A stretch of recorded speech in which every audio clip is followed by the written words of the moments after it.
وصلی اللہ علی النبی الکریم. رب اشرح لی صدری ویسر لی امری واحلل عقدۃ من لسانی یفقہوا قولی.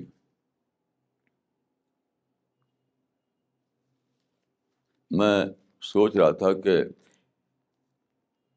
آج کا ٹاپک کیا ہو، تو کسی ایک رائے پر میں نہیں پہنچ رہا تھا.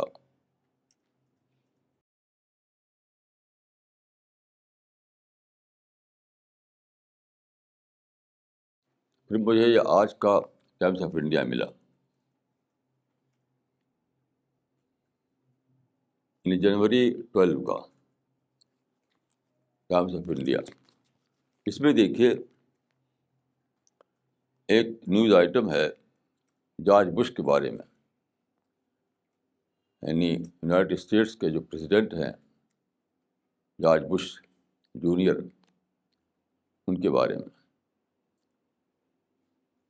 تو آج کے پیپر میں، یعنی جنوری 12 کے پیپر میں چھپا ہے ان کے بارے میں کہ Bush admits to Iraq mistakes. Bush admits to Iraq mistakes. یعنی بش یہ مانتے ہیں کہ عراق پر جو انہوں نے اٹیک کیا تھا اس میں ان سے غلطیاں ہوئیں. Bush admits to Iraq mistakes. تو اس کو پڑھ کر میں سوچنے لگا.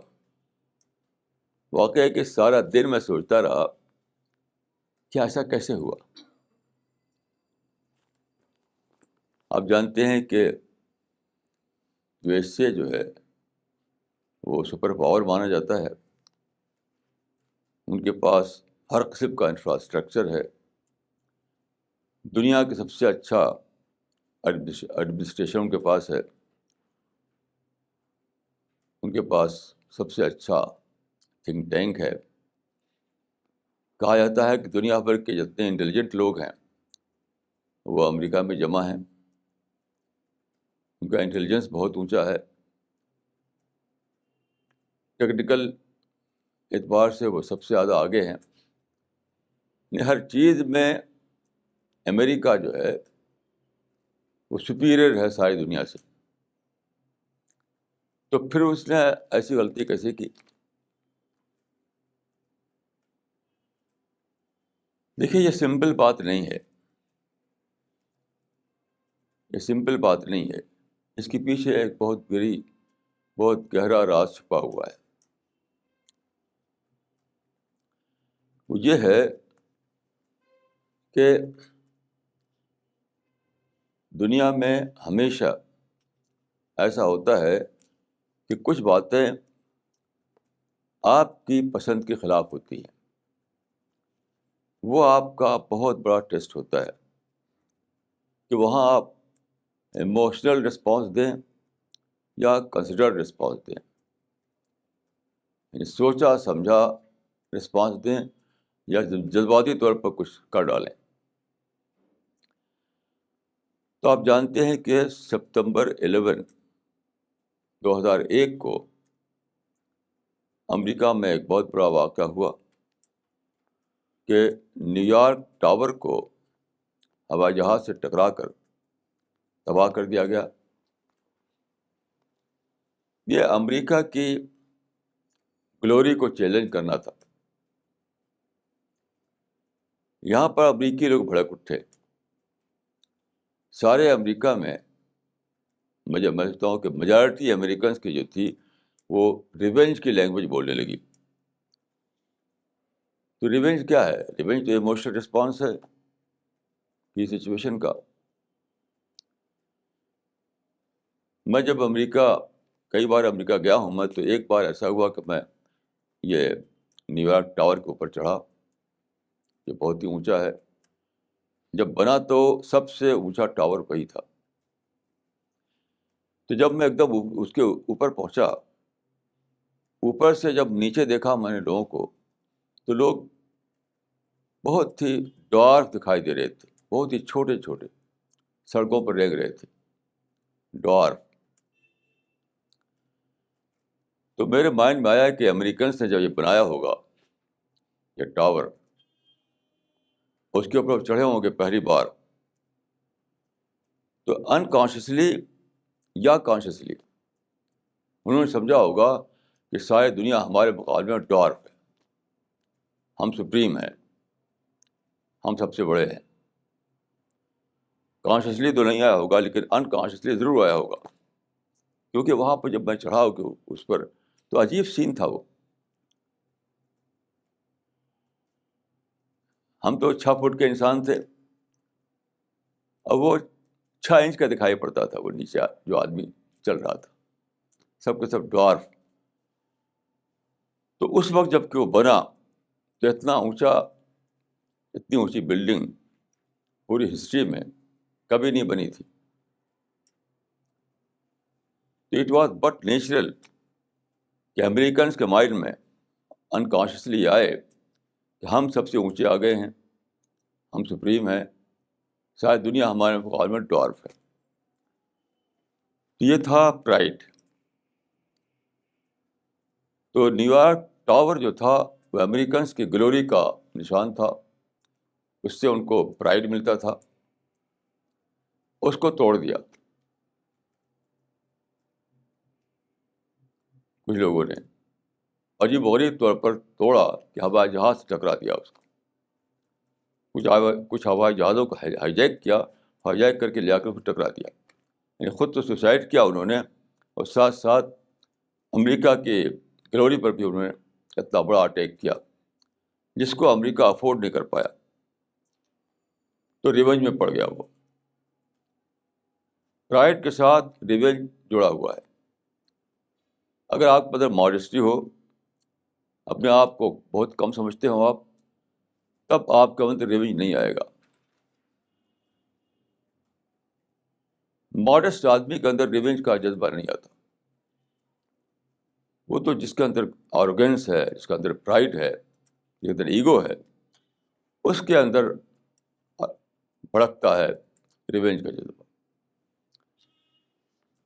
تو امریکن نے جو اٹیک کیا عراق کے اوپر، وہ سچ پوچھے تو آؤٹ آف ریونج تھا. یہ بولے بھی تھے اس زمانے میں جارج بش کہ ہمیں ریونج لینا ہے. تو دیکھیے، جب بھی آدمی کسی سچویشن کا ایموشنل رسپانس دے تو یہ طے سمجھ لیے کہ اسے ڈیفیٹ ہوگی. یعنی پرائڈ کے لیے، اپنے آروگینس کے لیے، ریونج کے لیے، یعنی کسی ایموشن کو لے کر کے آدمی کوئی اسٹیپ لے تو اس میں ناکامی یقینی ہوتی ہے. کیوں اس لیے اس وقت آدمی عقل سے سوچ نہیں پاتا. جب آدمی پر ایموشن چھا جائیں تو اس وقت آدمی عقل سے سوچ نہیں پاتا، ریئلسٹک اپروچ اس سے نکل جاتا ہے، ریئلسٹک اپروچ اس سے نکل جاتا ہے. اور یہ ہسٹری میں بار بار ہوا ہے، کوئی نئی بات نہیں ہے. آپ دیکھیے کہ نیپولن بوناپارٹ نے ماسکو پر اٹیک کیا 1812 میں. 1812 میں یعنی 1812 میں فرانس کا جو ڈکٹیٹر تھا نیپولن بوناپارٹ، اس نے ماسکو پر اٹیک کیا اور اس کو بہت بری طرح ڈیفیٹ ہوئی. اس کی فوج کرش ہو کر رہ گئی. کیوں؟ کلائمیٹک سچویشن کی وجہ سے. ماسکو کی جو کلائمیٹ تھی اس کی آرمی اس کو برداشت نہیں کر سکی.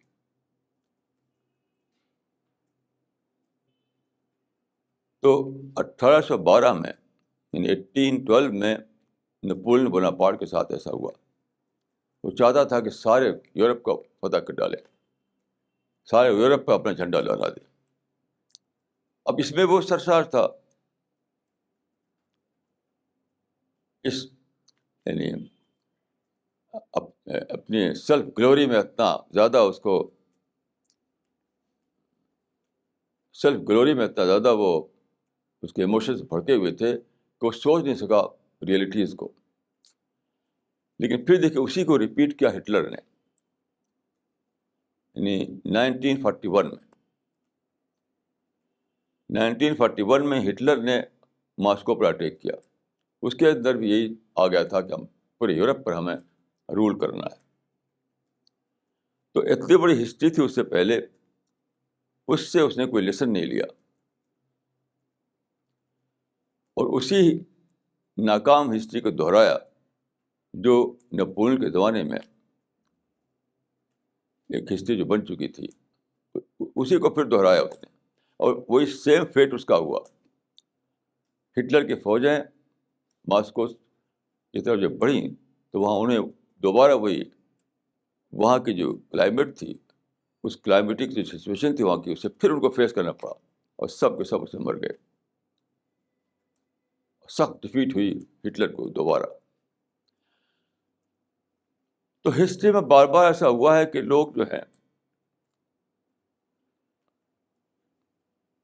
بھڑک اٹھتے ہیں جب کوئی بات پیش آتی ہے ان کے خلاف، یا اپنی پرائڈ میں، یا تو پرائڈ میں ہوتے ہیں، یا آروگینس میں ہوتے ہیں، یا ریوینج میں ہوتے ہیں. اس وقت وہ سوچ نہیں پاتے، ایموشن کے تحت وہ اقدام کر بیٹھتے ہیں. تو یہ ہے لیسن جو مجھے ملا اس نیوز آئٹم میں، جو بش کے بارے میں آج کے پیپر میں چھپا ہے. اس پر سوچتے ہوئے مجھے 2 حدیثیں یاد آئیں رسول اللہ صلی اللہ علیہ وسلم کی، یعنی پیغمبر اسلام کی 2 حدیثیں. اس سے ریلیٹ کر کے میں نے جب سوچنا شروع کیا تو ایک بہت بڑی بات سمجھ میں آئی. ایک حدیث یہ ہے کہ اتقوا فراست المومن فإنه ينظر بنور اللہ. مومن کی وزڈم سے ڈرو کیونکہ وہ خدا کی روشنی میں دیکھتا ہے. یعنی save yourself for the wisdom of a true believer because he sees things in the light of God. ایک اور حدیث ہے کہ الکیس من دان نفسہ فی طاعت اللہ، کہ عقل مند وہ ہے جو خدا کے اطاعت میں اپنے نفس کو زیر کرے. یعنی wise one is one who controls his desires for the sake of God. اس میں میں نے سوچا تو میری سمجھ میں ایک بات آئی کہ جو آدمی خدا سے ڈرتا ہو، جس آدمی کو خدا پر ایمان نے کٹ ٹو سائز کر دیا ہو، جس آدمی کے اندر تقویٰ کی وجہ سے ماڈسٹی آ گئی ہو، تو وہ آدمی کیا ہوتا ہے، وہ آدمی اس پوزیشن میں ہو جاتا ہے کہ کوئی بھی سچویشن ہو تو وہاں پر وہ ایموشنل رسپانس نہ دے بلکہ ویل کنسیڈرڈ رسپانس دے.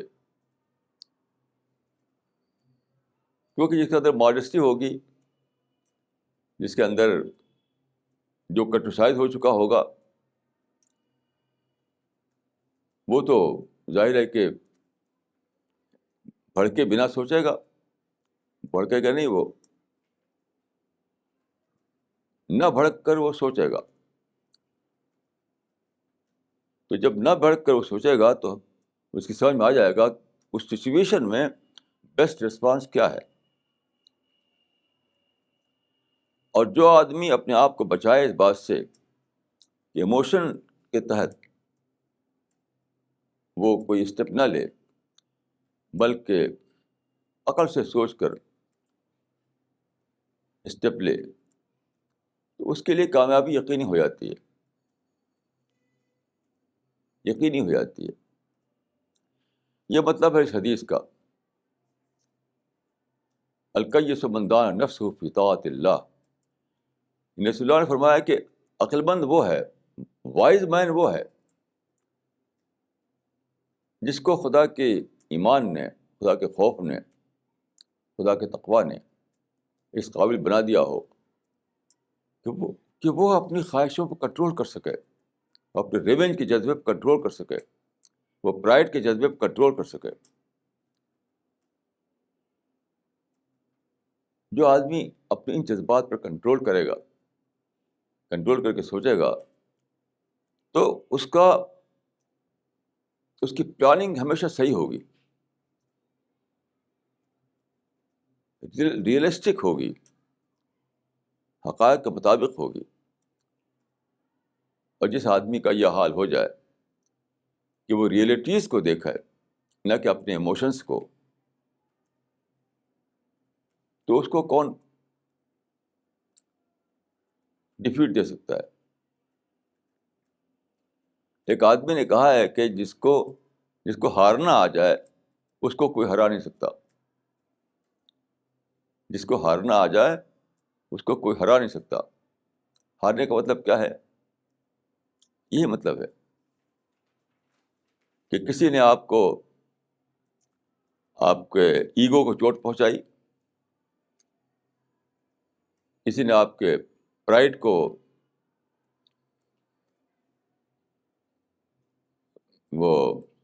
نشانہ بنایا، کسی نے آپ کی بڑائی چھیننے کی کوشش کی. اس وقت آپ اس کے مقابلے میں ہار گئے، مطلب بھڑک کر نہیں لڑے، اس سے بھڑک کر نہیں لڑے تو اس معنی ہار گئے آپ. ریسیٹ کیا آپ نے اور سوچنے لگے آپ، یعنی بھڑک کر لڑنے کے بجائے آپ سوچنے لگے کہ کیا کرنا چاہیے. اسی کو اس نے کہا کہ جس کو ہارنا آ جائے اس کو کوئی ہرا نہیں سکتا. یہاں میں پیغمبر اسلام کی زندگی سے کچھ مثالیں پیش کرنا چاہتا ہوں، just to illustrate this point.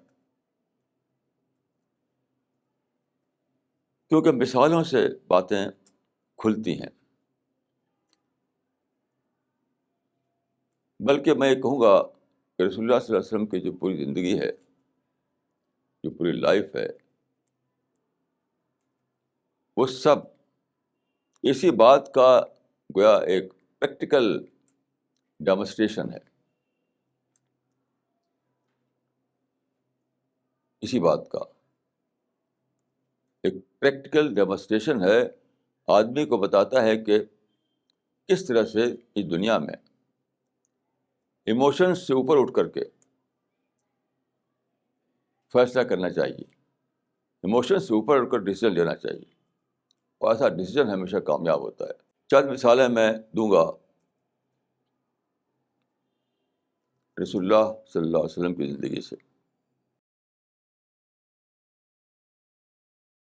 دیکھیے، جب آپ جانتے ہیں کہ رسول اللہ پیدا ہوئے مکہ میں 570 AD میں، پھر آپ کو پرافٹ جو بنایا گیا وہ ہوا 610 AD میں. اس وقت مکہ جو تھا، وہاں پر جو سینٹرل پلیس تھا وہ تھا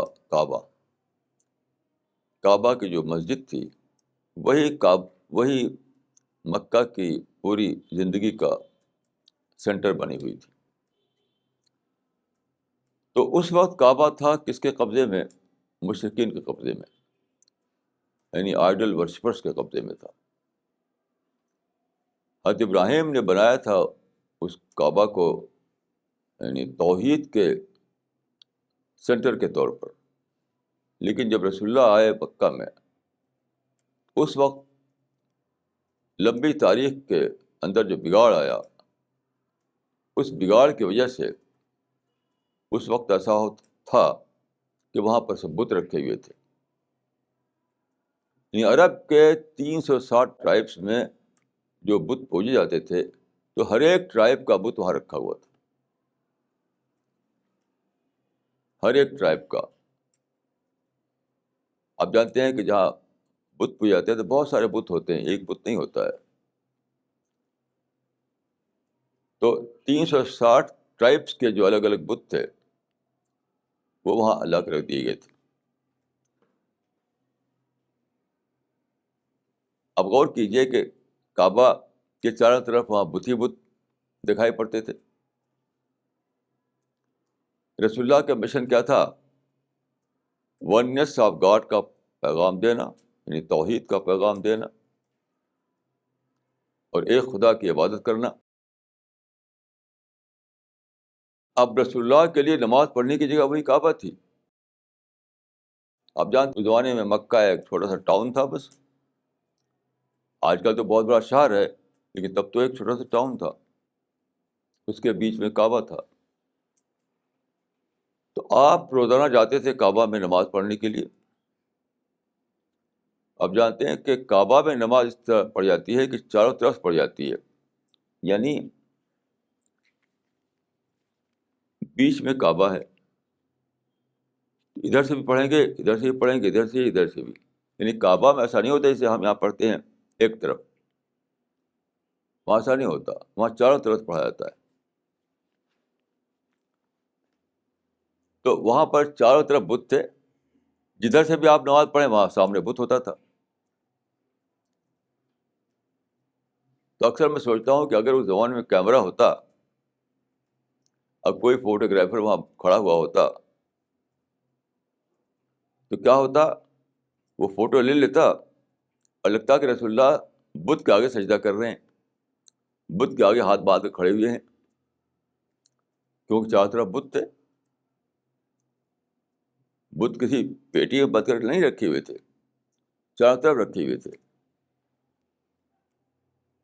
تو آپ غور کیجئے کہ اگر اس زمانے میں فوٹوگرافی پیدا ہو گئی ہوتی، کیمرہ ہو گیا ہوتا اور کوئی فوٹو لے لیتا تو دکھائی کیا پڑتا اس فوٹو میں کہ رسول اللہ بت کے آگے سجدہ کر رہے ہیں. کتنا رسک تھا یہ، کم از کم دیکھنے والا دیکھ ہی رہے تھے وہ. تو آپ نے دیکھیے، اگرچہ آپ کا مشن یہ تھا کہ دنیا بتوں کی پوجا چھوڑے، ایک خدا کی پرستش کرے، یہ آپ کا مشن تھا، لیکن آپ نے کعبہ کے بتوں کو نہیں چھیڑا. روزانہ آپ جاتے صبح سویرے، اس وقت وہاں آپ اکیلے ہوتے تھے، اکیلے. سب سے پہلے صبح کو آپ ہی پہنچتے تھے وہاں پر. تو اس کا مطلب کیا ہے؟ ہر دن آپ کو یہ موقع تھا کہ آپ بتوں کو توڑ کے پھینکیں، بتوں کو توڑ کر پھینکیں یا سمیٹ کر سب کو اکٹھا کر کے کہیں کنارے رکھ دیں. آپ نے کبھی ایسا نہیں کیا، کبھی ایسا نہیں کیا. حضرت عمر نے اس طرح کی باتیں کی تو آپ نے کہا کہ یا عمر انا قلیل، اور عمر ہم تھوڑے ہیں. مطلب اس وقت ہم اس پوزیشن میں نہیں ہیں کہ بتوں کے معاملے میں ایسا کریں کہ کعبہ سے بتوں کو پاک کرنے کے لیے ان کو توڑیں، ان کو پھینکیں، کچھ ہٹائیں ان کو. اس پوزیشن میں ہم نہیں ہیں. تو آپ اسی طرح سے نماز پڑھتے رہے بغیر اس کو بدلے ہوئے. اب اس میں سے کیا فائدہ ملتا ہے؟ اگر آپ ایموشنس کے شکار نہ ہوں، جذبات میں نہ آئیں، تو آپ کو ایک بہت بڑا فائدہ حاصل ہوتا ہے. وہ یہ ہے کہ پریزنٹ سچویشن میں جو اپرچونیٹیز ہوتی ہے اس کو اویل کرنے کے قابل ہوتے ہیں آپ. یاد رکھیے، ہر پرابلم کے ساتھ اپرچونیٹی ہوتی ہے. اس دنیا میں کبھی ایسا نہیں ہو سکتا کہ صرف پرابلم ہو اور اپرچونیٹی نہ ہو. یہ قرآن میں لکھا ہوا ہے، ان مع العسر یسرا. تو جب آپ کعبہ کے بتوں سے نہیں الجھے، وقت سے پہلے آپ نے اس سے ٹکراؤ نہیں کیا، تو نارمل سچویشن نارمل بنی رہی، سچویشن میں کوئی بگاڑ نہیں آیا، ٹکراؤ نہیں شروع ہوا، لڑائی نہیں شروع ہوئی. تو آپ اس پوزیشن میں ہو گئے کہ آپ ایک بہت بڑی اپرچونیٹی کو اویل کر سکیں. وہ اپرچونیٹی کیا تھی؟ دیکھیے، کعبہ اس زمانے میں عرب کے تمام ٹرائبس کا سینٹر تھا. تو ڈیلی لوگ وہاں آیا کرتے تھے، ڈیلی. خود مکہ کے لوگ بھی وہاں روزانہ آتے تھے. تو گویا کہ کعبہ جو تھا وہاں پر ڈیلی اسمبلی ہوا کرتی تھی، ڈیلی وہاں پر اکٹھا ہوتے تھے. تو غور کیجیے کہ اس طرح سے آپ کو ایک بہت بڑا ایک اپرچونیٹی مل رہی تھی کہ ان کو ایڈریس کر سکیں آپ. اگر آپ چاہتے ہیں کہ ان سارے لوگوں کو اپنے گھر بلائیں تو اپنے گھر میں کیسے بلواتے؟ آپ کے گھر میں تو کوئی اکٹھا ہونے والا نہیں تھا. تو کعبہ میں کھلی جگہ تھی، اس کھلی جگہ پر لوگ اپنے آپ ہی اکٹھا ہوتے تھے، اپنے آپ. تو آپ نے اس کو اپرچونیٹی کے طور پر اویل کیا اور جا کر لوگوں کو ایڈریس کرنے لگے. آپ جا کے کہتے تھے کہ ایھا الناس قولوا لا الہ الا اللہ تفلحوا. قرآن کی آیتیں سناتے تھے. تو آپ دیکھیے کہ یہاں پر کعبہ میں بتوں کا جو 360 بت جو وہاں موجود تھے، اس پر آپ بھڑکے نہیں، اس سے آپ غصہ نہیں ہوئے، اس پر آپ نے ٹکراؤ نہیں کیا. تو کیا ہوا کہ آپ کو ایک بہت بڑی اپرچونیٹی مل گئی. وہ اپرچونیٹی یہ کہ وہاں جو لوگ اسمبل ہوتے تھے، وہاں جو لوگ وہاں پر اکٹھا ہوتے تھے ڈیلی، ان کو آپ آڈینس کے طور پر لے سکیں. آپ نے ان کو اپنا آڈینس بنا لیا. غور کیجیے کہ وہ آتے تھے بتوں کو پوجنے کے لیے، بتوں کو درشن کرنے کے لیے، بتوں کا آشیرواد لینے کے لیے. آپ نے کیا کیا؟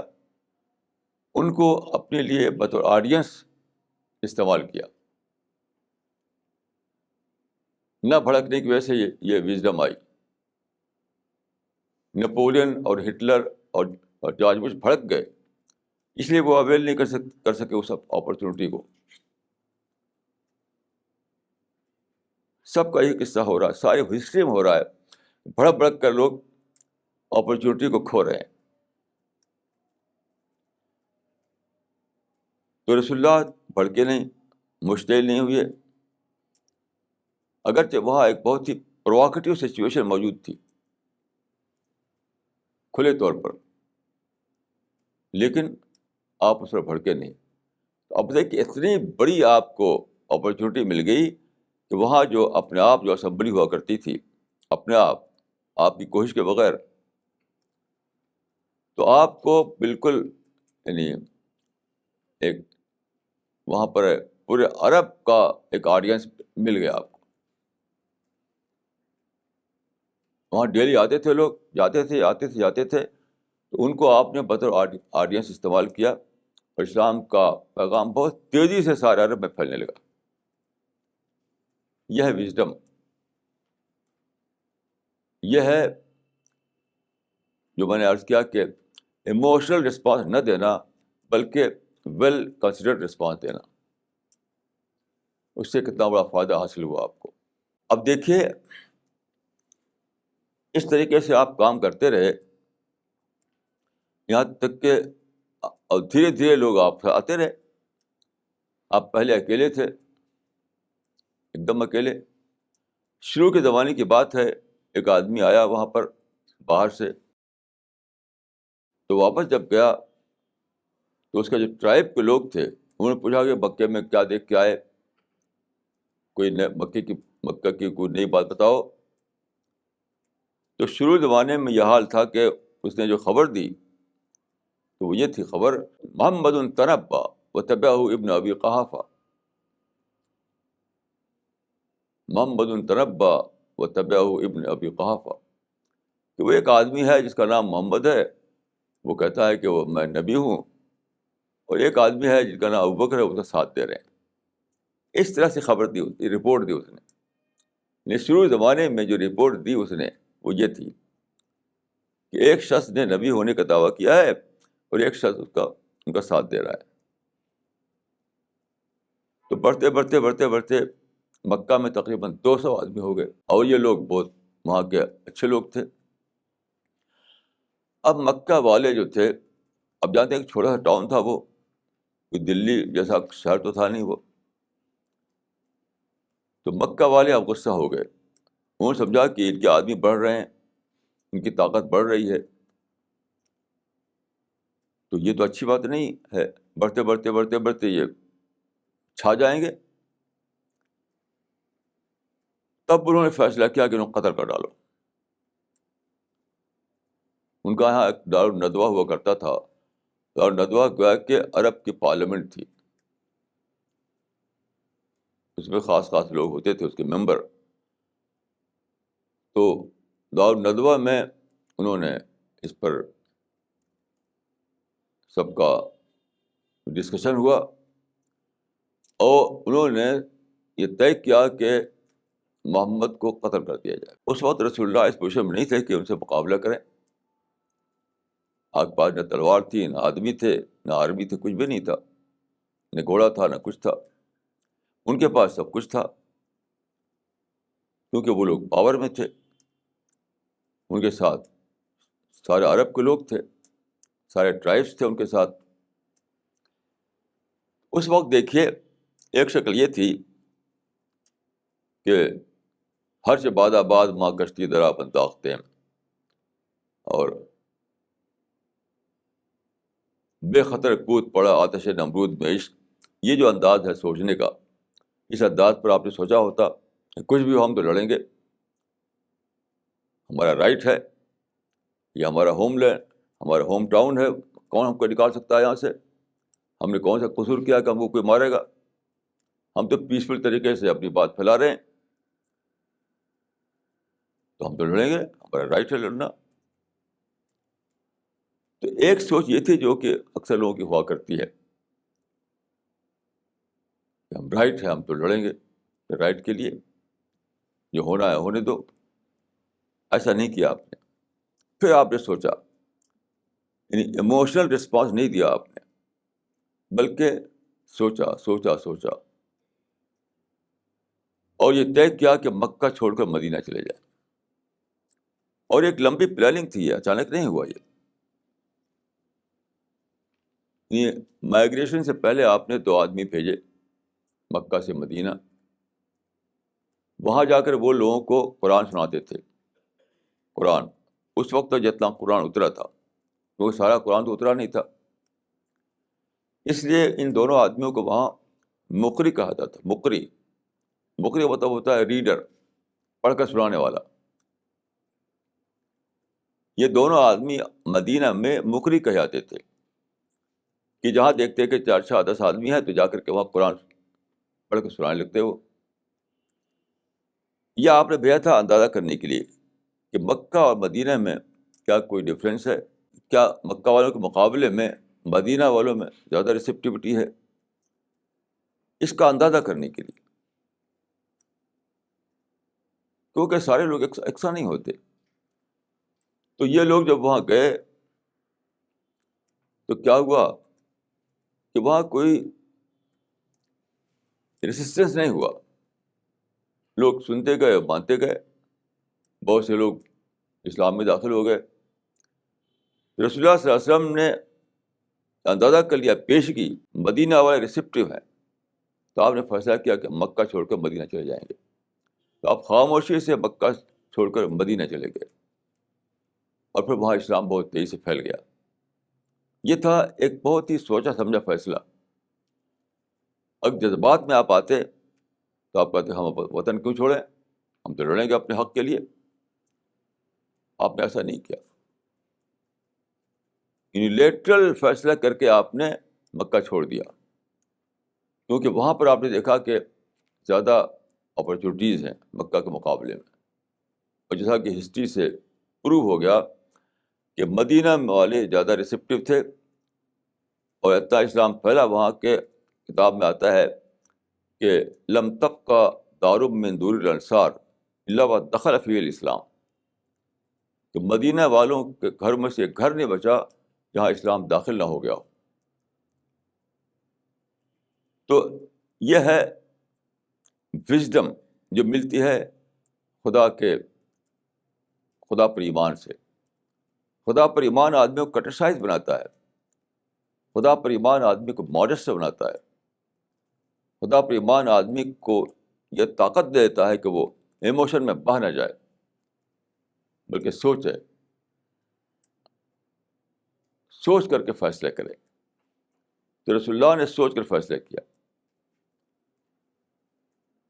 اگر آپ ایموشن میں آ جاتے تو آپ لڑ جاتے. ہم تو نہیں جاتے. میں قتل کر رہا تو قتل کرو، ہم تو لڑیں گے، ہم تو جہاد کریں گے. لیکن اگر ایسا کرتے آپ تو بہت تھوڑے لوگ تھے وہاں، بہت تھوڑے. وہ لوگ مار ڈالتے، اسلام کی ہسٹری وہی ختم ہو جاتی مکہ میں. تو آپ نے جذبات کے تحت فیصلہ نہیں کیا، عقل سے فیصلہ کیا، عقل کے تحت. تو عقل نے بتایا کہ اگر موقع مکے میں کم ہے تو تلاش کرو دوسرا موقع. تو تلاش کیا آپ نے، معلوم ہوا کہ مدینے میں زیادہ موقع ہے، وہاں کے لوگ زیادہ ریسیپٹیو ہیں. تو آپ یہاں سے چھوڑ کے وہاں چلے گئے. یہ ہے مطلب اس حدیث کا کہ جو بلیور ہوتا ہے اس کے اندر وزڈم ہوتی ہے. تو رسول اللہ کی پوری زندگی، آپ کی پوری لائف اس بات کا ثبوت ہے کہ کس طرح آپ نے وزڈم کے ذریعے حالات کا مقابلہ کیا اور کامیاب ہوئے. امریکہ کا ایک آتھر ڈاکٹر مائیکل ہارٹ ہے، اس نے ایک کتاب چھاپی ہے جو بہت مشہور ہوئی، دا 100. اس کتاب کا نام ہے دا 100. مائیکل ہارٹ اس کا آتھر ہے. اس کتاب میں اس نے پوری ہیومن ہسٹری کے 100 آدمیوں کو لیا ہے جس کے بارے میں اس کا کہنا ہے کہ یہ سب سے زیادہ سکسیسفل آدمی تھے.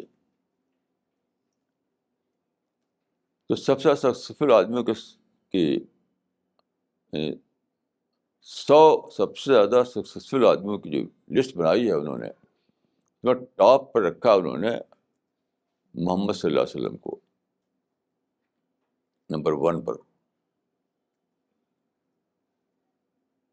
تو وہ لکھتے ہیں کہ Muhammad was the supremely successful man in history.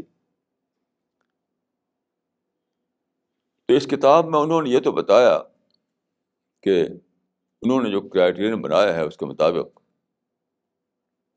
سب سے زیادہ بڑی سکسیس پانے والے محمد صلی اللہ علیہ وسلم تھے.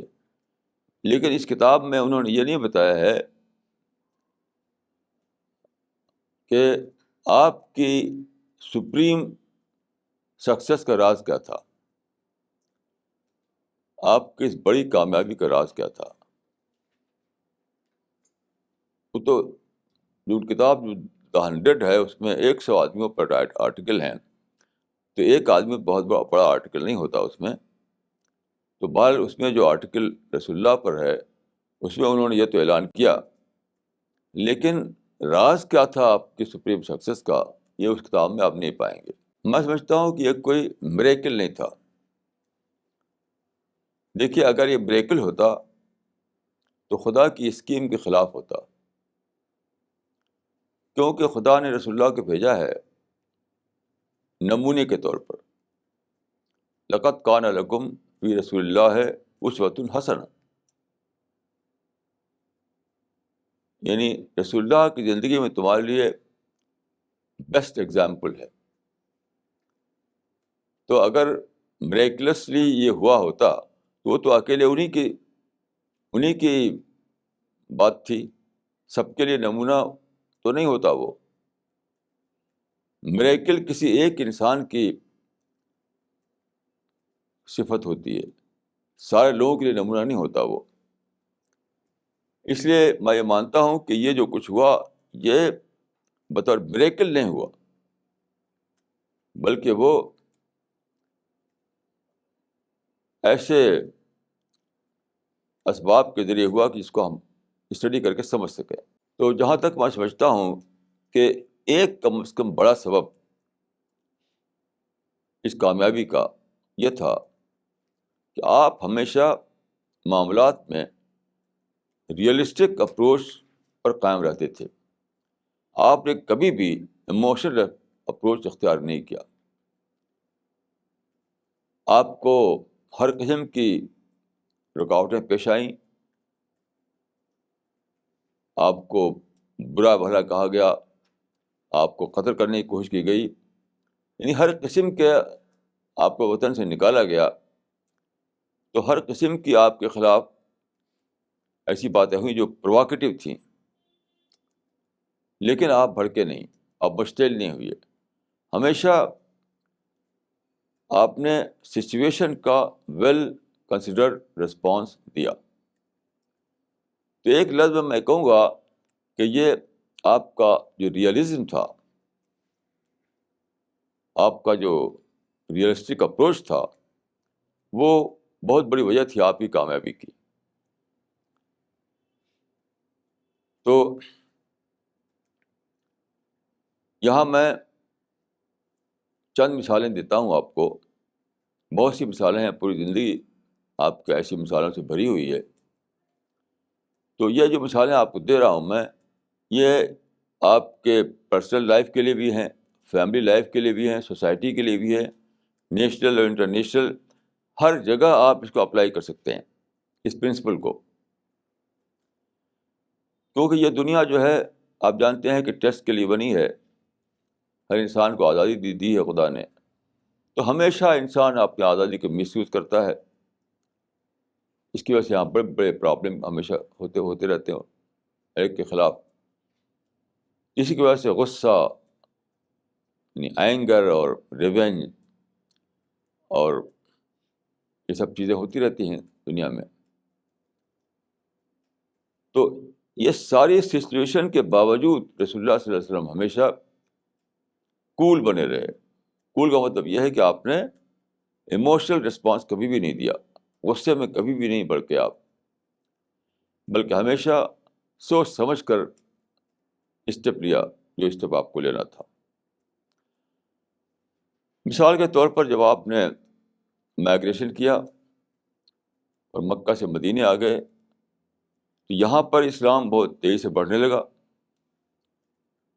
جیسا کہ کتابوں میں آتا ہے کہ ولم تبق من دار من دور الانصار الا ودخل فیہ الاسلام، یعنی مدینے کے ہر گھر میں اسلام داخل ہو گیا. اور جب آپ مدینہ پہنچے تو پہنچتے ہی آپ کا وہاں پر سردار بنا لیا گیا.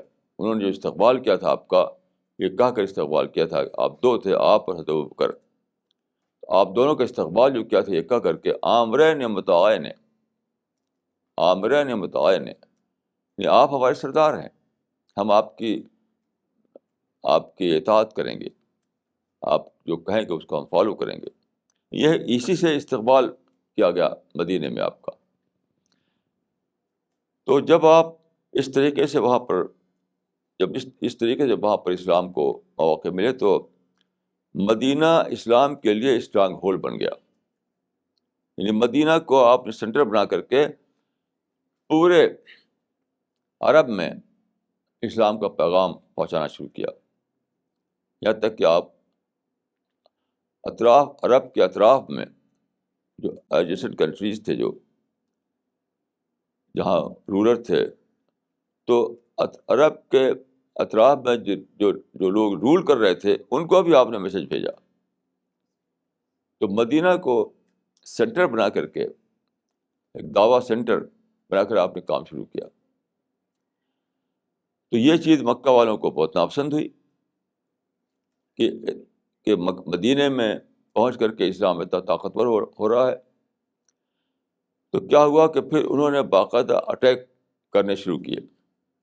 کئی بار انہوں نے مکہ سے چل کر کے وہ مدینہ پہنچے اور آپ اٹیک کیا، کیا کہ خاتمہ کر دیں آپ کا، آپ کے اصحاب کا اور مدینے کی سوسائٹی کا.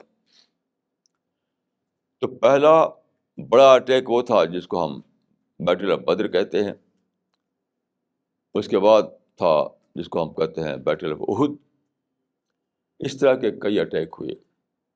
رسول اللہ نے ڈیفنس کے طور پر ان کا مقابلہ کیا. تو آپ نے دیکھا کہ لڑائی ہوتی ہے اور ہار جیت بھی ہوتی ہے. مثلاً بدر میں رسول اللہ اور آپ کے اصحاب جیتے، احد میں آپ کے اصحاب کو شکست ہو گئی.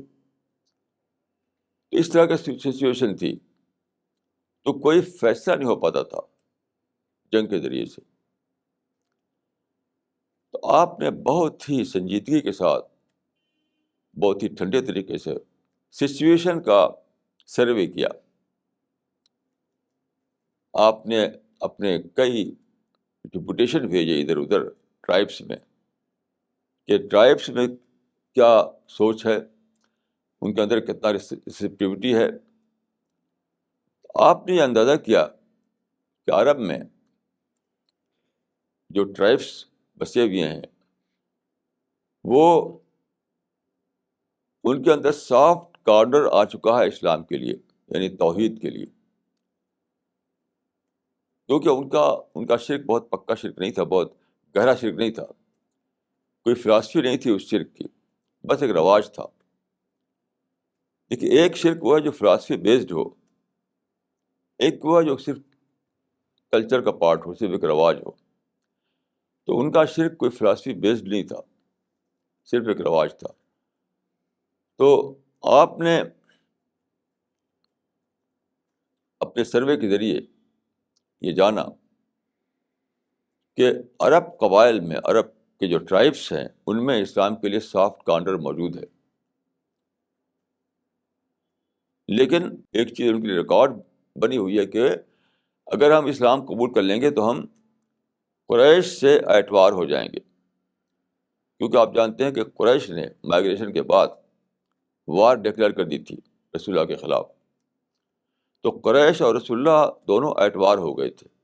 اور قریش جو تھے اس زمانے میں وہی لیڈر تھے عرب کے. اس زمانے میں آج کل کی طرح باقاعدہ گورنمنٹ نہیں ہوا کرتی تھی، لیکن چونکہ وہ کعبہ کے متولی تھے، اس وجہ سے وہ انہی کو پورے ملک کی لیڈرشپ ملی ہوئی تھی.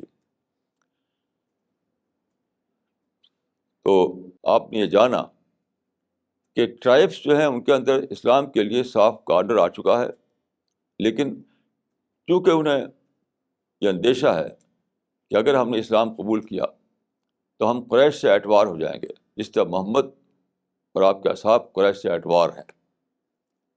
اس ڈر سے وہ اسلام قبول نہیں کرتے تھے. تو آپ نے کیا کیا؟ آپ نے مکہ والوں سے، یعنی قریش سے جو لیڈر تھے عرب کے، ان سے آپ نے نیگوسیشن شروع کر دیا، بات چیت. نیگوشیٹ کس بات کی؟ پیس کی. یعنی آپ پیس ٹریٹی چاہتے تھے اپنے اور قریش کے درمیان. تو آپ مکہ سے سفر کر کے گئے حدیبیہ تک. حدیبیہ میں ساری بات چیت ہوئی، تقریباً 2 ہفتے تک بات چیت ہوتی رہی. یہ نیگوسیشن جو چل رہا تھا آپ کے اور قریش کے درمیان، وہ کوئی 2 ہفتے تک چلتا رہا، بلکہ شاید 2 ہفتے سے زیادہ چلتا رہا. تو کیا ہوا؟ قریش چونکہ اس وقت اپنے کو اونچا سمجھتے تھے، تو اپنے پرائڈ میں جیتے تھے وہ. انہوں نے ایسی کنڈیشن لگائی جو یونیلیٹرل تھی، ساری یونیلیٹرل کنڈیشن. مثال کے طور پر انہوں نے یہ کنڈیشن لگائی کہ قریش کا کوئی آدمی اگر مسلمان ہو، اسلام قبول کر لے، قریش یعنی مکہ کا، مکہ جو ان کا اسٹرانگ ہولڈ بنا ہوا تھا، تو مکہ کا کوئی آدمی اگر اسلام قبول کر لے اور اسلام قبول کر کے مدینہ چلا جائے، تو محمد مجبور ہوں گے کہ وہ لوٹائیں اس کو ہماری طرف. وہ چاہتے تھے کہ جو جو جو ایگریمنٹ ہو اس پہ لکھا جائے, اور اگر ہم کوئی آدمی پکڑ پائیں گے محمد کا کوئی ساتھی تو ہم اس کو واپس نہیں کریں گے. یعنی مکہ کے آدمی کو مدینہ والے واپس کر دیں گے اور مدینہ کے آدمی کو ہم واپس نہیں کریں گے. اب دیکھیں بالکل یونیلیٹرل کنڈیشن تھی یہ. اس طرح سے جتنی بھی کنڈیشن تھی سب یونیلیٹرل, یعنی مکہ والوں کے فیور میں تھی سب کی سب. تو رسول اللہ صلی اللہ علیہ وسلم نے ان کی ساری کنڈیشن کو مان لیا صرف ایک وجہ سے. وہ کیا؟ ساری کنڈیشن کے ساتھ اس میں یہ لکھا ہوا گیا تھا کہ مکہ اور مدینہ کے بیچ میں, یعنی قریش اور محمد کے بیچ میں 10 سال تک کوئی لڑائی نہیں ہوگی. تو یہ کیا تھا؟ یہ تھا 10 سال کا نو وار پیکٹ, جس کو کہتے ہیں حدیبیہ ایگریمنٹ, معاہدہ حدیبیہ. اسلام کی ہسٹری میں اس کو صلح الحدیبیہ یا معاہدہ حدیبیہ کہا جاتا ہے. یہ تھا کیا؟ 10 سال کا نو وار پیکٹ تھا, یعنی محمد اور قریش کے بیچ میں 10 سال تک کوئی لڑائی نہیں ہوگی. اگرچہ ساری کنڈیشن آپ کو ماننا پڑی ان کی, آپ نے مان لیا. چنانچہ جب یہ سائن کرنے کی بات آئی تو مشہور واقعہ ہے کہ جو اگریمنٹ لکھایا گیا تھا پیپر پر, تو لکھنے کے بعد اس پہ رسول اللہ کو اپنا وہ کرنا تھا, یعنی آپ انگوٹھی کا نشان ہوا کرتا تھا وہاں, اس پر انگوٹھی کا نشان آپ ڈالتے تھے. تو اس میں لکھا گیا تھا کہ یہ ایک ایگریمنٹ ہے جو قریش اور محمد رسول اللہ کے درمیان ہوا. تو انہوں نے کہا کہ ہم نہیں مانتے, ہم آپ کو رسول اللہ اگر مانتے تو ہم آپ کو جھگڑے کیوں کرتے. آپ کو لکھنا پڑے گا کہ قریش اور محمد بن عبداللہ کے درمیان, رسول اللہ کا ورڈ مٹانا پڑے گا آپ کو. لکھا جا چکا تھا یہ. حضرت علی جو تھے انہوں نے لکھا تھا, حضرت علی کتابت جانتے تھے. تو اس میں لکھا گیا تھا کہ یہ ایک ایگریمنٹ ہے جو قریش اور محمد رسول اللہ کے درمیان ہوا. تو ان کی طرف سے, مکہ والوں کی طرف سے سہیل بن عمرو تھے, بات چیت کر رہے تھے. وہ کسی طرح ماننے پر تیار نہیں ہوگا, آپ کو مٹانا پڑے گا رسول اللہ, ورنہ یہ ایگریمنٹ نہیں ہوگا. تو رسول اللہ نے علی سے کہا, حضرت علی سے, کہ بٹا دو, رسول اللہ بٹا دو, لکھ دو اس میں محمد بن عبداللہ. تو ان کا میں تو نہیں بٹاؤں گا. آپ لوگ غور کیجئے کہ آپ کی جو اصل حیثیت تھی وہ یہی تو تھی, آپ رسول اللہ تھے.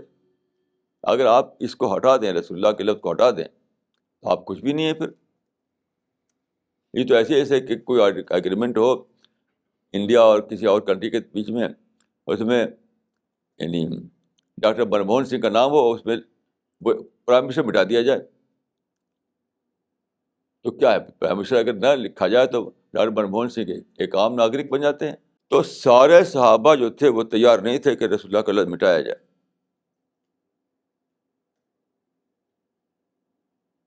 تو حضرت علی سے آپ نے کہا کہ مجھے بتاؤ کہاں ہے, تو میں خود مٹاؤں گا اس کو. تو جب علی تیار نہیں مٹانے کے لیے, رسول اللہ نے خود اپنے ہاتھ سے مٹایا اور کہا کہ لکھو محمد بن عبداللہ. اس طرح سے یہ معاہدہ ہوا. حضرت عمر نے کہا کہ یہ تو بہت ہی ذلیل معاہدہ ہے, ہم ایک طرفہ طور پر گر کر کے کیوں معاہدہ کر رہے ہیں؟ ہم حق پر ہیں, وہ ناحق پر. ہم توحید پر ہیں, وہ شرک پر. اور بات ان کی مانی جا رہی ہے, ہماری بات نہیں مانی جا رہی ہے. یہ معاہدہ تو بہت ذلیل معاہدہ ہے. پھر بھی رسول اللہ صلی اللہ علیہ وسلم نے اس معاہدے کو کر لیا. کیوں؟ اس میں یہ لکھا گیا تھا کہ 10 سال تک قریش اور محمد کے درمیان لڑائی نہیں ہوگی. 10 سال تک یہ جو اعتبار کی جو سچویشن بن گئی تھی وہ نہیں رہے گی. تو بہت ہی سارے صحابہ غصہ تھے, اور بہت سارے قصے ہیں وہ آپ کتابوں میں آپ نے دیکھا ہوگا. تو اس طرح سے معاہدہ کر کے آپ مدینہ واپس آ گئے, حدیبیہ سے مدینہ واپس آ گئے. اب دیکھیے اس کا مریکل کیا ہوتا ہے, دب کر صلح کرنے کا, بلکہ ذلت آمیز صلح کرنے کا کیا نتیجہ نکلتا ہے کہ سارے عرب میں پھیل گیا کہ محمد اور قریش کے درمیان 10 سال کا نو وار پیکٹ ہو گیا ہے. اس میں یہ بھی لکھا ہوا تھا کہ قریش نہ تو محمد کے خلاف کوئی چڑھائی کریں گے, نہ محمد کے کسی حلیف کے ساتھ چڑھائی کریں گے. تو اب یہ بات سارے عرب میں مشہور ہو گئی کہ قریش اگر ہم محمد کا دین اختیار کرتے ہیں, یعنی اسلام قبول کرتے ہیں, تو ہم قریش سے اٹوار نہیں ہوں گے, کیونکہ 10 سال کے لیے ان کے ہاتھ بندھ گئے ہیں. 10 سال تک قریش جو ہے کسی کے خلاف کوئی فوجی کارروائی نہیں کر سکتے, کوئی تشدد نہیں کر سکتے. تو پورے عرب میں یہ بات مشہور ہو گئی کہ کم سے کم 10 سال تک تو پیس ہی پیس ہے. 10 سال تک قریش سے کسی لڑائی کا خطرہ نہیں ہے. 10 سال کے لیے قریش نے اپنے کو پابند کر لیا ہے کہ وہ نہ محمد سے لڑیں گے, نہ ان کے ساتھیوں سے لڑیں گے. تو اس کے بعد قرآن میں لکھا آتا ہے کہ اذا جاء نصر اللہ والفتح ورأیت الناس يدخلون فی دین اللہ افواجا, یعنی فوج در فوج در فوج لوگ اسلام میں داخل ہونے لگے, فوج در فوج. اور پھر کیا ہوا, اب میریکل دیکھیے. یعنی اس کا میریکل, کس بات کا میریکل, کہ ایموشنز کو ہٹا کر کے فیصلہ لینا, یعنی ایموشن کو ہٹا کر کے, اور پرائڈ اور آرگینس اور جس کو کہتے ہیں آج کل ایک غلط لفظ ہے, یعنی وہ ریسپیکٹ, سیلف ریسپیکٹ. اتنی بڑا یہ سیلف ریسپیکٹ معاملہ تھا, رسول اللہ نے کچھ بھی اس کا خیال نہیں کیا. یعنی سیلف ریسپیکٹ جا رہی تھی, پرائڈ جا رہا تھا, آرگنس جا رہا تھا, سب کچھ وہاں پر سیکریفائس ہو رہا تھا. سیلف ریسپیکٹ, پرائڈ, آروگنس اور ایگو, ہر چیز وہاں قربان ہو رہی تھی, ہر چیز وہاں ذبح ہو رہی تھی. سیلف ریسپیکٹ کے لیے لڑ جاتے ہیں, اور یہاں رسول اللہ نے سیلف ریسپیکٹ کو یعنی سیکریفائس کر دیا اس کو. اب میریکل کیا ہوتا ہے کہ لوگ بہت تیزی سے اسلام میں داخل ہونے لگے, کیونکہ میں نے جیسا کہ عرض کیا کہ وہ جو دعوی ورک چل رہا تھا خاموشی سے, اس دعوی ورک کے نتیجے میں لوگوں کے اندر یعنی اسلام کے لیے یا یوں کہیے کہ توحید کے لیے صاف کارنر آ چکا تھا. اندر سے ان کے دل مائل ہو چکے تھے. تو اب جب رکے تھے اس لیے صرف کہ قریش سے ہمارے دشمن بن جائیں گے, تو قریش کے دشمنی کا خطرہ جب نہیں رہا تو لوگ بہت تیزی سے اسلام میں داخل ہونے لگے.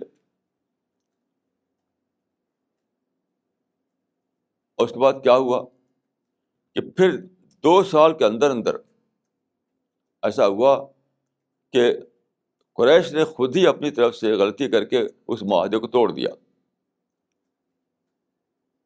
قریش نے خود وہی یعنی قریش ایموشن کے شکار ہو گئے, جذبات کے شکار ہو گئے. رسول اللہ تو جذبات کے شکار نہیں ہوئے تھے, تو قریش جذبات کا شکار ہو کر کے انہوں نے ایک ایسا فیل کر دیا جس سے وہ ایگریمنٹ ٹوٹ جاتا تھا. ان رسول اللہ کے ایک حلیف کے خلاف انہوں نے فوج میں ساتھ دے دیا.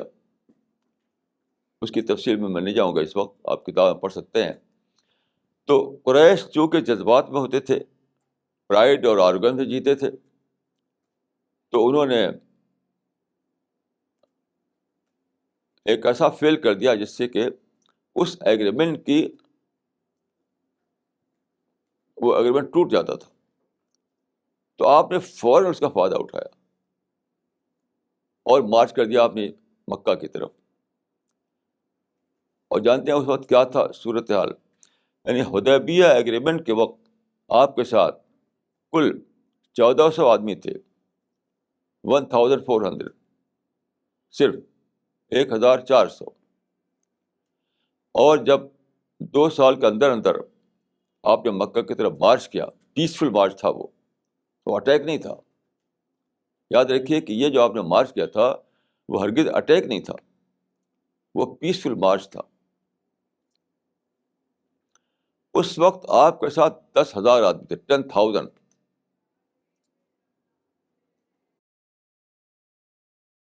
میں پیسفل مارچ اس لیے کہہ رہا ہوں کہ ایک آدمی جس کو آپ نے سردار بنایا تھا اس 10,000 آدمی کے اوپر، اس نے جوش میں کہہ دیا کہ الیوم یوم الملحمہ. جوش میں کہہ دیا کہ الیوم یوم الملحمہ، آج گھمسان کا دن ہے، آج گھمسان کا دن ہے. آپ نے اس آدمی کو سرداری سے ہٹا دیا، دوسرے آدمی کو سردار بنایا. آپ نے فرمایا کہ الیوم یوم المرحمہ، آج تو رحمت کا دن ہے، بلیسنگ کا دن ہے، پیس کا دن ہے. جس آدمی نے اس کو کہہ دیا تھا کہ تو جنگ کا دن ہے، ٹکراؤ کا دن ہے، گھمسان کا دن ہے، اس کو ہٹا دیا آپ نے. کہا کہ نہیں، الیوم یوم المرحمہ، آج تو بلیسنگ کا دن ہے، خدا کی رحمت داخل ہوگی مکہ میں. ہم خدا کی رحمت لے کر مکہ میں جا رہے ہیں، ہم وہاں لڑنے نہیں جا رہے ہیں، خون بہانے نہیں جا رہے ہیں، رحمت خداوندی کو لے کر ہم وہاں جا رہے ہیں. یہ بلیسنگ کا مارچ ہے، یہ پیس کا مارچ ہے. اور یہی آپ نے کیا، بہت ہی خاموشی کے ساتھ، بہت ہی خاموشی کے ساتھ آپ گئے. یہاں تک کہ کچھ لوگوں نے نعرہ لگایا اللہ اکبر، تو آپ نے فرمایا کہ خدا بہرا نہیں ہے. کچھ لوگوں نے دیکھا کہ ہمارے ساتھ 10,000 آدمی ہیں تو جوش میں آ گئے، ان کا کہ اللہ اکبر. آپ نے بہت سخت نوٹس لیا اس کا. آپ نے فرمایا کہ خدا بہرا نہیں ہے جو تم نعرہ لگا رہے ہو، بس دل میں اللہ اکبر کہو، نعرے کی کیا ضرورت ہے. اس طرح سے آپ نے ایک پیسفل مارچ کیا مدینہ سے مکہ کی طرف. اور جب وہاں پہنچے آپ مکہ کی سرحد پر، تو وہاں کے جو سردار تھے اس وقت مکہ کے، انہوں نے جو پتا چلا کہ 10,000 آدمی اچانک پہنچ گئے ہیں، اتنا سیکرٹ مارچ تھا یہ، اتنا خاموشی سے تھا یہ، کہ مکہ والوں کو اس وقت خبر ہوئی جب آپ سرحد پہ پہنچ چکے تھے، جب سرحد میں پہنچ چکے تھے آپ. تو جب ان کو معلوم ہوا کہ تو سرحد پر پہنچ گئے 10,000 آدمی کے ساتھ، تو انہوں نے اعلان کر دیا کہ آج ہمارے اندر محمد سے مقابلے کی طاقت نہیں ہے. سردار نے اعلان کر دیا، اے لوگوں اپنے گھروں میں چلے جاؤ. مکہ کے سردار نے اعلان کر دیا. جا کر انہوں نے تحقیق کی، معلوم ہوا کہ 10,000 آدمی آ گئے مکہ کی سرحد پر. تو انہوں نے اعلان کر دیا کہ اے مکہ والوں گھروں میں داخل ہو جاؤ، آج ہمارے اندر محمد سے لڑنے کی طاقت نہیں ہے. یہ تھا کرشمہ کس بات کا؟ اس صلح کا جس کو کہ عمر جیسا آدمی تک نے کہا تھا کہ ذلت کی صلح ہے، یہ تو پسپائی کی صلح ہے، یہ تو بزدلی کی صلح ہے، ایسا لوگ سمجھتے ہیں سارے صحابہ. لیکن یہ تھی وژڈم کی صلح تھی، یہ وژڈم کی صلح تھی. وژڈم جو ہے، جو کام وژڈم سے کیا جائے گا وہ ہمیشہ کامیابی رہے گی اس میں. تو ڈاکٹر مائیکل ہارٹ نے یہ بتایا کہ آپ دنیا کے سب سے زیادہ کامیاب انسان تھے.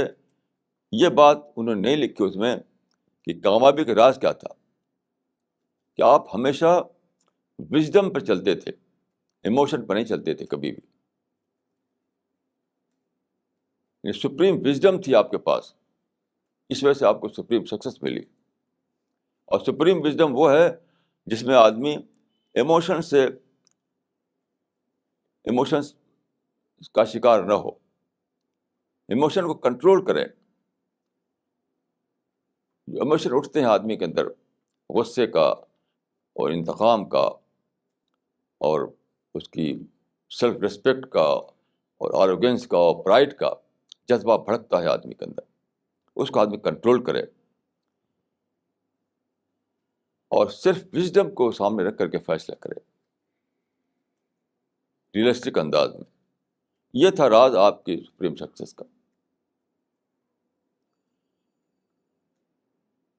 یہ طریقہ جیسا کہ میں نے عرض کیا انڈیویجول لائف کے لیے بھی ہے, فیملی لائف کے لیے بھی ہے, سوسائٹی کے لیے بھی ہے, نیشنل لائف, انٹرنیشنل لائف, ہر جگہ کے لیے یہ ہے کہ جہاں بھی آپ ایموشن سے کام کریں گے وہاں ناکامی ہوگی, اور وزڈم سے کام کریں تو کامیابی ہوگی. تو جہاں کہ میں نے عرض کیا کہ بش سپر پاور جو اس وقت سب سے بڑی طاقت ہے, امریکہ سپر پاور ہے, اکیلا سب کچھ اس کے پاس ہے. لیکن آج جارج بش یہ کہہ رہے ہیں کہ ہم سے غلطی ہوئی جب ہم نے عراق پر حملہ کیا. تو کیوں؟ وہ لوگ جذبات میں آ گئے, یہ لوگ جذبات میں آ گئے تھے. خود جارج بش نے یہ کہا تھا کہ ہم کو ریونج لینا ہے ان لوگوں سے جنہوں نے ہماری گلوری کو اٹیک کیا. نیویارک ٹاور جو توڑا تھا انہوں نے, اس پر وہ لوگ سارے امریکہ والے غصہ ہو گئے, میجارٹی ان کے غصہ ہو گئی. تو غصے میں آ کر کے جو فیصلہ آپ کریں گے ریونج کے لیے تو اس میں تو ناکامی یقینی ہے. اور ٹھنڈے دل سے جب سوچیں کہ آپ وزڈم کو اپلائی کریں گے, وزڈم کو, تو آپ کی کامیابی اور آپ کی جیت یقینی بن جاتی ہے. اب میں ایک بہت بڑی اسلام کی ہسٹری کا ایک بہت بڑا پہلو آپ سامنے رکھنا چاہتا ہوں.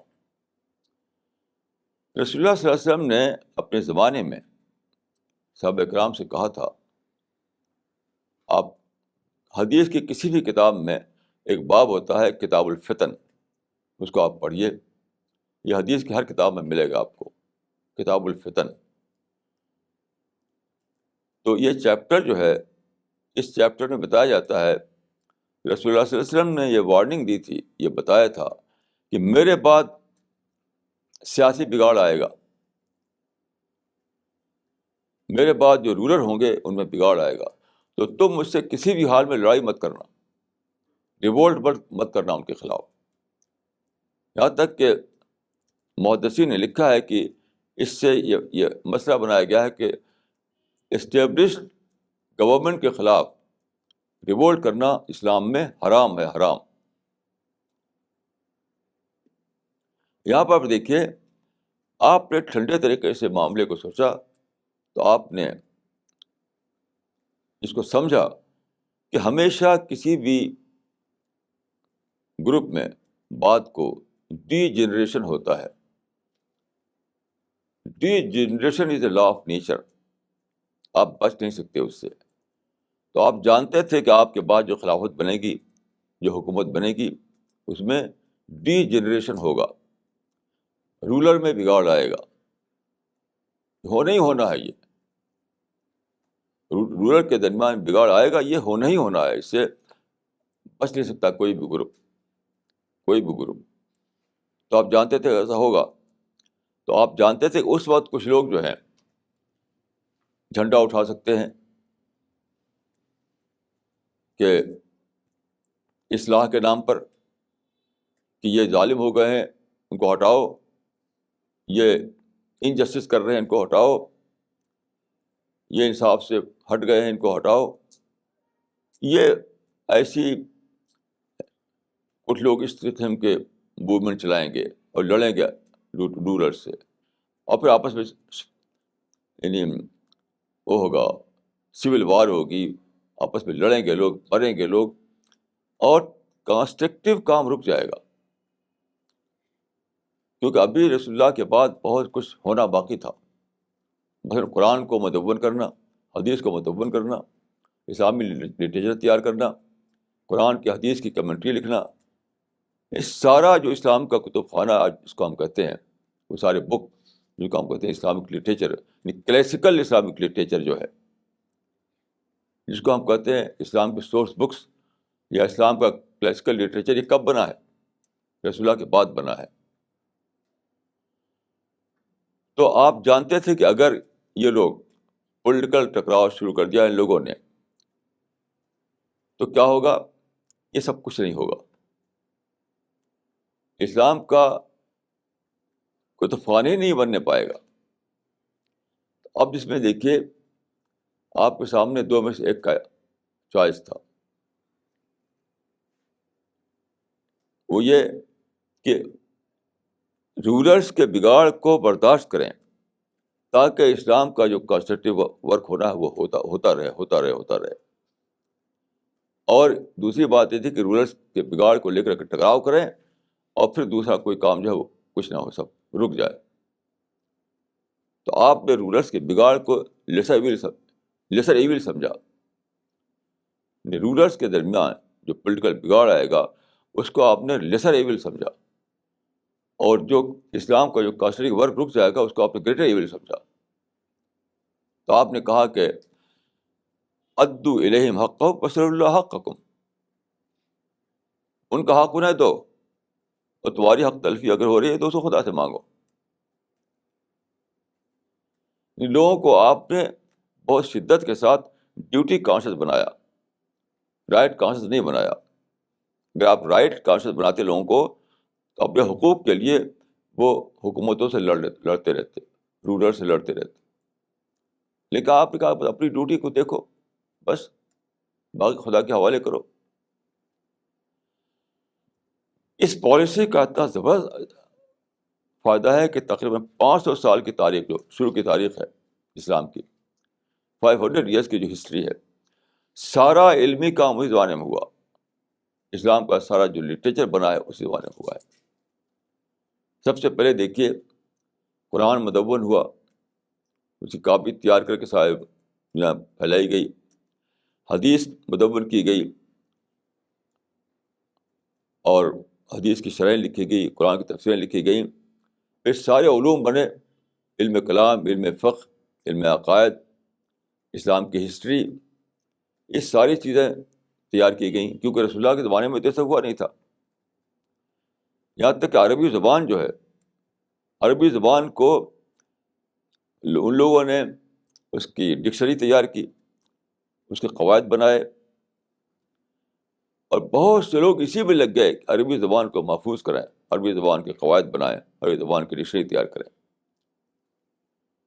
مثال کے طور پر ایک اسمعی تھا، اسمعی تو وہ بہت مشہور ہے عربی زبان کے ماہر کے حیثیت سے.